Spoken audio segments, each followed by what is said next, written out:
I got home from a business trip and noticed my slippers were still wet. I asked Mary if we'd had anyone over. She froze for just a second, then laughed it off. Come on, you know I'm terrible with people. I just like quiet weekends at home. Isn't that what you always said you loved about me? That I'm so low maintenance? I gave her a vague smile and waited until she left to go shopping. Then I went through the apartment, room by room. Someone had used my razor. A pair of pajamas in the closet had been worn. But the kicker? The box of condoms in the nightstand was completely empty. 2 days, 12 condoms. Guy had stamina, I'll give him that. I swallowed my anger and pulled out my phone. Get me all the security footage from our building for the past 2 days. And keep it quiet. Next day at work, the footage was already in my inbox. I clicked it open and scrubbed through. Clear as day. Time stamped down to the second. Starting 3 days ago, some guy had been coming and going from my place. A lot. The last clip was from an hour before I got home. The elevator opened. He stepped out with his arm around Mary's waist. They stopped right outside our door and kissed. Long, slow, the kind of kiss where you can't tell where one person ends and the other begins. Mary's hand slipped inside his coat. I'd never seen her like that. So eager. So hungry. I knew exactly who he was. Dean Gilbert, Mary's new assistant. I'd seen his resume. 25, fresh back from some program overseas. 6'1", with the kind of face that gets you places. The video froze on him kissing her neck. I closed the window and leaned back. That's when someone knocked. 2 quick raps. Come in. The door opened, and there he was, Dean Gilbert, in a fitted light gray suit that showed off his height, every hair in place. His eyes had that cocky confidence you see in young guys mixed with something lazier, almost smug.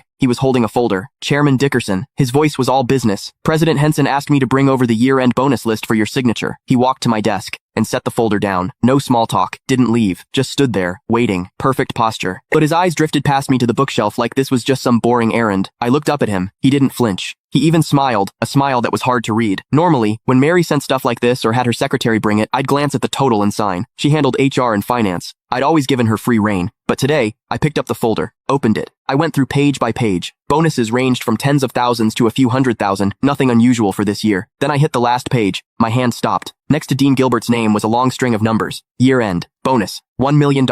And in the notes, plus one company BMW, 730 Li, $1 million.